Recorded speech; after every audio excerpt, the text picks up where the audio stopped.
먼저 새해를 주신 하나님께 감사를 드립니다. 시간이라는 것은 그냥 물 흘러가듯이 흘러가는 것이 아닙니다. 하나님께서 시작해 하여 주셔야 흘러갈 수가 있는 것입니다. 그렇기 때문에 새해가 왔다는 것도 작년이 지나갔기 때문에 올해가 온 것이 아니라 하나님께서 새해를 열어주셨다고 믿는 그 믿음이 바람직한 믿음일 것입니다. 시작해 하셨다면 끝맺을 때도 있습니다. 끝맺을 때가 있다는 것은 정산할 때가 있다는 것입니다. 그때를 생각하면서 올해도 헌신하셔서 칭찬받으시는 성도님들 되시기를 바랍니다. 무엇보다도 새해를 주신 하나님은 새벽마다 주님 앞에 나와서 기도하시는 여러분들의 기도에 분명히 귀를 기울이실 것을 믿습니다. 본문은 이렇게 시작을 하고 있습니다. 그가 예수님입니다. 어떤 사람은 사도로, 어떤 사람은 선지자로, 어떤 사람은 복음 전하는 자로, 어떤 사람은 목사와 교사로 삼으셨으니 예수님으로부터의 임명입니다. 어떤 사람은 사도, 어떤 이는 선지자, 전도자, 목사로 삼았다는 것입니다. 교회를 이끌어가는 분들입니다. 그래서 먼저 이 직책에 대하여 잠깐 살펴보는 것이 좋을 듯 합니다. 첫 번째로는 사도입니다. 사도라는 문자적인 뜻은 보냄을 받았다는 것입니다. 하나님으로부터의 보냄을 받은 자들입니다. 여러분들도 잘 아시듯이 집사나 장로와 같이 사람이 뽑은 그러한 직분이 아닙니다. 하나님으로부터의 임명입니다. 사도의 자격은 몇 가지가 있지만은 한 가지로 요약을 하라면은 예수님으로부터의 임명이 있어야 합니다. 성경에는 12제자와 바울이 그러합니다. 그러나 사도라고 칭함을 받은 사람은 이들 외에도 바나바, 실루아노, 디모데가 있습니다. 이들은 예수님의 임명이라기보다는 부르심을 받았다는 그러한 의미에서 사도라고 칭해졌을 것입니다. 그 이후에는 사도라는 직분은 허락되지 않았습니다. 좀 다른 이야기입니다만은 갈라디아서에 보면은 사도권에 대한 그런 문제가 생겼습니다. 1장 1절 말씀입니다. 이렇게 기록을 하고 있습니다. 사람에게서 난 것도 아니요 사람으로 말미암은 것도 아니요 오직 예수 그리스도와 그를 죽은 자 가운데서 살리신 하나님 아버지로 말미암아 사도된 바울은 바울에게 당신이 어떻게 사도냐라고 사도권에 대한 도전이 있었습니다. 그래서 바울 자신이 하나님께로 사도로 부름을 받았다고 그렇게 강조한 것입니다. 왜 바울이 사도임이 중요하냐 하면은 사도가 아니라면은 바울이 선포한 모든 말씀이 무너져 버리기 때문입니다. 그가 만약 가짜 사도라면 그가 선포한 복음도 가짜가 되는 것입니다. 그래서 복음을 지키기 위하여서 바울 자신은 사도임을 그렇게도 강조하였던 것입니다. 두 번째로 선지자입니다. 하나님께 직접 받은 메시지를 전달하는 특별한 직책입니다. 초대교회 때만 해도 선지자들이 제법 꽤 있었던 것 같습니다. 사도행전에 보면은 바울에게 예루살렘으로 올라가면은 잡힐 것이라고 이야기한 사람들도 선지자였고 그 유명한 실라도 선지자라고 그렇게 기록을 하고 있습니다. 그런데 요즘에는 선지자가 없습니다. 사도도 없습니다. 왜 없는 것 같습니까? 필요하다면 하나님께서 세우시지 않으셨겠습니까? 필요가 없다는 것입니다. 왜냐하면은 성경 말씀이 완성되었기 때문입니다. 계시의 완성, 종결입니다. 이것이 의미하는 것은 이제부터는 완성된 말씀을 의지하라는 그러한 의미입니다. 그런데 요즘도 여기저기에 보면은 계시를 받았다고 그렇게 주장하는 사람들이 있지 않습니까? 이단의 특징이지 않습니까? 세 번째로는 복음 전하는 자입니다. 어느 누구나 전도자의 삶을 살아야 하지만은 여기서는 전업으로 예수님이 명하신 것으로 보는 것이 맞을 것입니다. 즉 선교사를 지칭하는 것으로 보는 것이 타당합니다. 선교사는 세상 끝날까지 필요하지 않습니까? 만약 선교사가 없었다면은 복음 전파의 속도는 여간 느린 것이 아닐 것입니다. 얼마 전에 서서평 선교사의 다큐멘터리를 본 적이 있습니다. 여러분 보신 적이 있으십니까? 남자가 아닌 독신 여자이고 목사가 아닌 평신도이고 의사가 아닌 간호사였다는 그러한 이유로 오랜 시간 잊혀 있었던 선교사입니다. 내용 가운데 참 가슴이 아픈 것이 있었습니다. 독일에서 미혼모의 어머니에게서 태어나가지고 3살 때에 자신은 할머니한테 맡기고 어머니는 미국으로 이민을 온 것입니다. 그래서 나중에 할머니가 죽게 됩니다. 9살에 엄마의 주소가 적혀있는 종이 한 장을 가지고 미국으로 배 타고 넘어오는 것입니다. 여러분 9살짜리 애 한 명이 배 타고 미국까지 온다는 것을 생각해 보십시오. 그 장면을 생각해 보십시오. 가슴이 미어지겠더라고요. 못 만나면은 어떡합니까? 나중에 한국서 간호사로서 선교 활동하다가 미국에 가서 다시 어머니를 만나게 되는데 그때도 내 딸이라 하기에 부끄럽다면서 매몰차게 대하는 자가 어머니였습니다. 선교사의 초라한 모습과 빈곤과 굶주림의 오지에 가 있는 것이 창피하다는 것입니다. 사람에게는 그렇게도 문전박대 당하지만은 거절당하지만은 생각해 보십시오. 예수님께는 얼마나 기쁘게 맞이함을 받을 그런 자 아니겠습니까? 그렇습니다. 선교사는 사람을 보고 선교하는 것이 아닙니다. 예수님을 바라보면서 선교하는 자들이 선교사입니다. 마지막으로 목사와 교사입니다. 여기엔 의견이 분분합니다. 한 직분이다. 아니다. 2 직분이다. 다른 직책들 보면은 사도나 선지자나 복음 전하는 자라는 이 단어 앞에는 관사가 꼭 붙어 있습니다. 그런데 목사와 교사 앞에는 관사가 2개가 아니고 1개만 있는 것입니다. 한 관사가 2 단어를 묶고 있는 것입니다. 그래서 일반적으로 한 직분자로 보고 있습니다. 목사와 교사를 같은 직분으로 보고 있다는 것입니다. 어쨌든 목사와 교사는 매우 밀접한 관계가 있는 것은 사실입니다. 목사의 중요한 역할 중 하나가 가르치는 것이지 않습니까?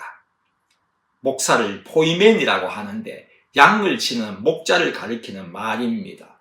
목사라는 한자도 칠목자에다가 스승사자입니다. 그러니까 목사의 역할은 주님의 양들을 열심히 돌보고 먹이며 말씀을 열심히 가르치는 것이 중요하다는 것 아니겠습니까? 12절에는 이 네 직분을 주신 목적을 기록을 하고 있습니다. 12절입니다. 이는 성도를 온전하게 하여 봉사의 일을 하게 하며 그리스도의 몸을 세우려 하심이라. 온전하게 하다는 뜻은 잘못된 것을 되돌려 가지고 원래 기능대로 회복시킨다는 그런 뜻입니다. 그래서 헬라어의 뜻에서는 부러진 뼈를 맞추거나 찢어진 그물을 수리할 때도 사용되기도 합니다. 그렇다고 해서 여기서 온전케 한다는 것은 육신의 잘못된 것을 고친다는 뜻은 당연히 아닐 것입니다. 우리의 생각도 마음가짐도 바꾸어야 할 것은 바꾸고 고쳐야 할 것은 바르게 고치는 것을 뜻하는 것입니다. 그렇게 고쳐서 봉사의 일을 하도록 하는 것입니다. 그렇습니다. 봉사를 하는 것은 우리의 바른 마음과 정성이 들어가야 하는 것입니다.